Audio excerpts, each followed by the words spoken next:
غزوہ تبوک آپ کو پتا ہے ایک ایسا غزوہ تھا جس میں جو شرکت نہیں کرے گا وہ منافق ڈکلیئر ہوگا. قرآن میں فتویٰ آ گیا تھا. اس سے پہلے کبھی نفیر عام نہیں تھی. یہ پہلا اور آخری موقع تھا کیونکہ رومن امپائر سے ٹکرانا تھا. سپر پاور تھی دنیا کی, 1.5 لاکھ کی فوج لے کے کیسر روم بارڈر پہ آ گیا تھا عرب کے. تو نبی علیہ السلام نے اناؤنسمنٹ کی کہ بھئی اب سب نے جانا ہے, جو نہیں جائے گا منافق شمار ہوگا, الا یہ کہ کسی کے پاس ریسورسز نہ ہو, یا کوئی مریض ہو, یا کوئی عورت ہو, یا کوئی معذور ہو.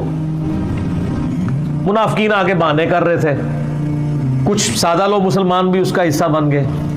بخاری مسلم میں 3 اصحاب کی توبہ کا واقعہ بھی موجود ہے, وہ بھی میری ویڈیو ریکارڈڈ ہے. تو کعب بن مالک کی رضی اللہ تعالیٰ عنہ علیہ السلام, کچھ لوگ جو ہیں وہ یعنی اپنے ان معاملات کی وجہ سے کچھ پیچھے بھی رہ گئے. تو المستدل الحاکم میں آتا ہے کہ صحابہ کرام کہتے ہیں کہ ہم نبی علیہ السلام کے ساتھ سفر پہ نکلے نا جب, تو نبی علیہ السلام کو آگے کوئی بتاتا تھا, کہتا تھا یا رسول اللہ وہ جو فلاں بندہ تھا نا وہ بھی کوئی نہیں آیا, پیچھے رہ گیا. تو آپ علیہ السلام پرواہ نہیں کرتے تھے. پھر بتایا گیا یا رسول اللہ وہ بھی کوئی نہیں, یعنی جڑے نعرے مارتے سن اچے اچے, جب اتنے کسی نے دسایا جائے گا سر وہ تو پکا جڑا یار ہے بیلی وہ بھی کوئی نہیں جائے. تو حضور علیہ السلام کو لوگ نا فیڈ بیک دیتے یا رسول اللہ وہ بھی غائب ہے, وہ بھی نہیں آیا. اب 30,000 کے لشکر میں آپ نے کوئی ریکارڈ تو نہیں رکھا تھا, رجسٹر تھا, لیکن کدھر 30,000 بندوں میں کدھر کوئی رکھ سکتا ہے صاحب اس طرح, یا رسول اللہ وہ بھی رہ گیا وہ بھی. تو حضور علیہ السلام کہتے ہیں ٹھیک. آپ فرماتے تھے اللہ چاہے گا تو آ جائے گا, نہیں آئے گا تو نہیں آئے. تو کسی نے کہا کہ وہ ابو ذر غفاری بھی پیچھے رہ گئے.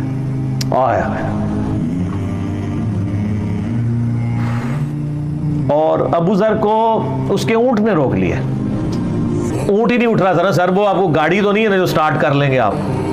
اونٹ چلنے سے انکار کر دے, کوئی کر سکتا ہے؟ اور سر سفر کتنا ہے؟ 700 کلومیٹر. 700 کلومیٹر کا ریگستانی سفر آج کے دور میں بھی کرنا مشکل ہے. سائیکل پہ نہیں آپ کر سکتے, پیدل تو آپ سوچ بھی نہیں سکتے. اونٹ کے بغیر کیسے ہو سکتا ہے, جس میں آپ کو اونٹ اس لیے بھی ضروری ہے کہ اس کے اوپر آپ نے سامان لادنا ہے. پانی نہیں راستے میں پینا. ریگستان میں تو کئی کلومیٹرز تک کچھ بھی نہیں ہوتا, بھوکے پیاسے مریں گے. پھر آپ قافلے سے بھی جدا ہیں. تو ابو ذر غفاری کوشش کرتے رہے کس طریقے اونٹ, اسی دوران قافلہ نکل گیا آگے, تو وہ اونٹ اٹھا ہی نہیں ہے. تو حضرت ابو ذر غفاری نے اپنا سامان اپنی پیٹھ پہ لاد لیا, پیدل چل پڑے ریگستانی سفر میں. حاکم کی روایت ہے کہ ہم نے دیکھا دور سے ایک اکیلا شخص آ رہا ہے جس کی پیٹھ کے اوپر بورا لدا ہوا ہے. تو نبی علیہ السلام کی آپ محبت دیکھیں, آپ نے فرمایا کہ تو ابو ذر ہو جا, یعنی جو آنے والا شخص ہے تو ابو ذر ہو. یعنی حضور نے خواہش کا اظہار کیا. آپ کو نظر تو نہیں آ رہا تھا یہ کون آ رہا ہے, آپ کی محبت, آپ کو پتا تھا ابو ذر غفاری نہیں رہ سکتا پیچھے. تو صحابہ کہتے ہیں آپ نے بتایا تو ابو ذر ہو جا. تو صحابہ کہتے ہیں تھوڑی دیر بعد جب وہ قریب آئے تو ہم نے پہچان لیا ابو ذر غفاری ہیں.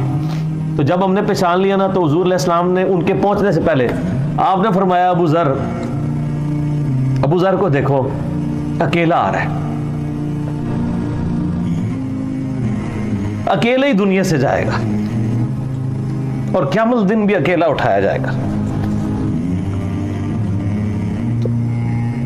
دنیا سے کیا کہہ رہے گے. صحیح بخاری میں آتا ہے کہ حضرت عثمان غنی رضی اللہ عنہ کے دور میں چکے. یہ اس حدیث کا بھی کچھ حصہ باقی ہے, میں بعد میں بیان کروں گا, پہلے میں اس کو کنکلوڈ کر لوں. کہ صحیح بخاری میں آتا ہے کہ حضرت ابو ذر غفاری شام چلے گئے تھے. وہاں پہ چونکہ گورنر تھے حضرت معاویہ رضی اللہ تعالیٰ عنہ.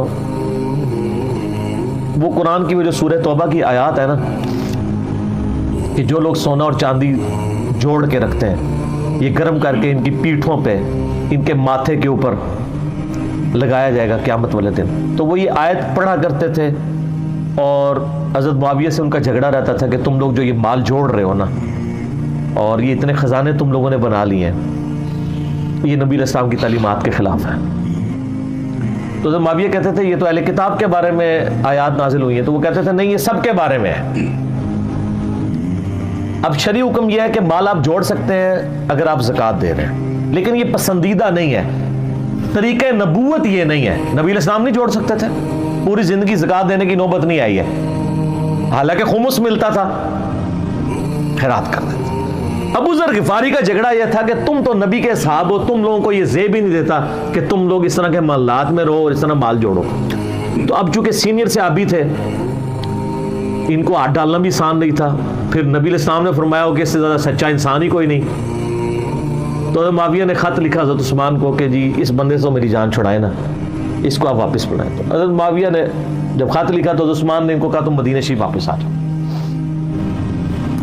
مدینہ شریف جب یہ واپس آئے تو صحیح بخاری میں آتا ہے کہ لوگوں کا جھمگٹا لگ گیا ابو ذر غفاری کے گرد. لوگوں کو پتا تھا یہ تو بڑا یعنی زہد والا بندہ ہے. تو ابو ذر غفاری کو یہ حدیثیں سنایا کرتے تھے کہ حضور نے فرمایا یہ اور پہاڑ سونے کے برابر ہو تو میں خیرات کر دوں گا. جبکہ باقی صاحب کہتے تھے کہ مال جوڑنا جائز ہے اگر زکوٰۃ کوئی دیتا رہے. وہ یہ کہتے تھے کہ یار یہ تم لوگوں کو تو زیب نہیں نہ دیتا, یار تم لوگ تو یہ باتیں نہ کرو, تم لوگ نبی کی صحبت یافتہ ہو, تم لوگوں کو تو زہد ہونی چاہیے تم لوگوں کی زندگی میں. اب لوگوں کا ہجوم ان کے گرد لگ گیا اور پھر حضرت عثمان نے ان کو خلیفہ وقت بلایا